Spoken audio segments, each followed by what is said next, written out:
Pour ces touristes, c'est une évidence. L'Empire State Building est le plus célèbre gratte-ciel de New York.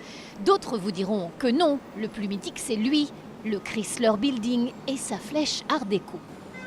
Faux, vous expliqueront certains voyageurs. Le plus beau, le plus improbable, c'est lui, le Flatiron, traduction littérale, le fer à repasser.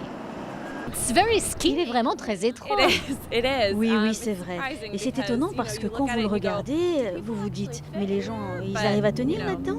Mais c'est vraiment très beau. On a même un tableau avec cette tour dans notre salon, donc en noir et blanc, donc on aime bien. Et puis là, c'est la première fois qu'on vient avec les enfants, parce que c'est les vacances scolaires, et on voulait leur faire visiter New York, et puis c'était un passage obligé. Un triangle au carrefour de la 5e avenue et de la 23e rue. Une parcelle et un plan inhabituels, dessinés au début du siècle en s'inspirant d'un fer à repasser de l'époque. Les bureaux situés à la pointe du Flatiron sont donc évidemment très exigus. L'immeuble est aujourd'hui entièrement occupé par une maison d'édition. Ce New-Yorkais n'y travaille pas, mais il est toujours ici le bienvenu. C'est un passionné de l'histoire du Flatiron. Un building qui fascina l'Amérique lors de sa construction en 1902. C'est la première tour de Manhattan avec structure en acier. On n'était pas sûr que ça tiendrait debout, parce que l'acier c'est tout nouveau, et c'est un matériau flexible. Alors les gens disaient, ça ne résistera pas. À l'époque, la presse prédit l'effondrement inéluctable de ce building de 20 étages et 87 mètres de haut. Dans les bars, les consommateurs parient sur la distance à laquelle seront projetés les débris et les courants d'air autour du Flatiron deviennent légendaires. Pourtant, 112 ans plus tard, le building est toujours debout. Cette Américaine en était encore récemment l'une des propriétaires, mais l'immeuble classé est trop coûteux à entretenir. Elle a donc dû se résoudre à vendre ses parts. Mais elle y reste à jamais attachée. Le Flatiron est un peu comme un membre de sa famille. Ah oui, je l'adore